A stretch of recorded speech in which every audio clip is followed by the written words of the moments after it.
Our next round opponent would be the University of North Carolina, the defending national champions.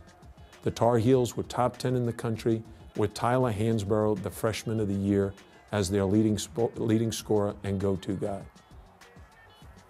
It was a challenge, but we were ready for it. The next day, we had a very light workout. Scott Cherry, one of my assistant coaches, had played on the 1993 national championship team from the University of North Carolina. He knew everything there was to know about the North Carolina system. He knew Roy Williams personally. In fact, Roy Williams was the one who recommended him to me to hire him years before. And Scott was doing a great job. He helped us prepare for that Michigan State game, and now he was helping our players prepare for the North Carolina game with the greatest messages possible. Guys, we can do this. I've played at Carolina. I know everything they'll try to do, and we can stop it. We can defend these guys. As a routine, we met in a conference room for our 10 o'clock meeting. The meeting ended at 10:45, and everyone went to their room to get a good night's sleep. At that time, the phone rang in my room. It was my son, Jay, calling from Italy. Jay, what time is it over there? It's 4:15. I need to talk with you. Okay, what about? Did you get my last email? I said, when did you send it? He said, I sent it about a half hour ago. I said, no, you know we were meeting at 10 o'clock. There's no way I could have seen the email. He said, well, you need to go read it now. I said, Jay, I'm tired. I'm going to sleep. It's like 11 o'clock at night here. It's like 4 o'clock in the morning there. Go to sleep. Are you going to get the email? I said, no, not right now. He said, do you want to win or not? Okay. I got to go downstairs, go to the front desk, get him to open up the business office, turn on the computer, read your email, print it, and then come back. And you'll call me like in a half hour? Yeah, do it. Okay.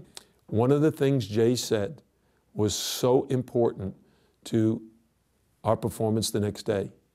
He said, Dad, the Carolina guards, the point guard is young. He's a freshman. You can turn him over. He's someone that you can trap and force him to make mistakes.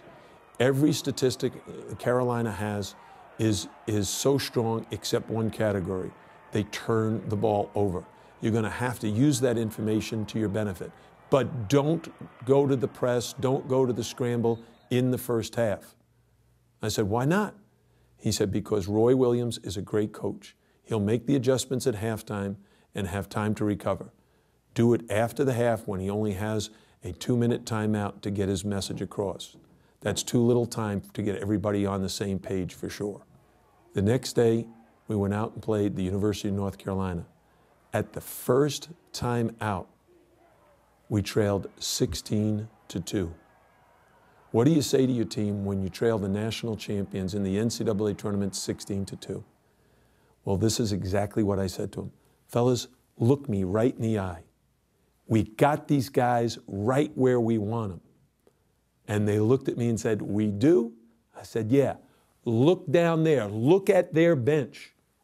And when they looked down at the Carolina bench, the Carolina players were celebrating, high-fiving like the game was already won. I turned to our players. The game has just begun. They think it's over. We haven't even begun to play George Mason basketball. Go out and execute the game plan, and we'll be back in this game at halftime. Can you do that? Everybody nodded. We went out and played a terrific last 16 minutes and trailed by only 7 at the half. At halftime, I told them, we're going after these guys. We're going to scramble. We're going to trap them, force some turnovers, and take control of the game. And everybody nodded. And then I reminded them, listen, fellas, the Carolina fans think the Carolina players are supermen. The George Mason fans know we're kryptonite. Do you remember what I told you before the game? The Carolina players are all McDonald's All-Americans. They're great players, but they have a weakness. We can force turnovers. We went out and forced 4 straight turnovers to start the second half and took the lead 28-27. At the first TV timeout, I told the players again to look down to the Carolina bench and just glance. And they could see an entirely different atmosphere. All of a sudden now, everybody in the arena knew this game was going down to the wire, that George Mason was here to play, and that we were going to play the best basketball we could possibly play against one of the greatest programs. In fact, one of the role models for our program. And we did.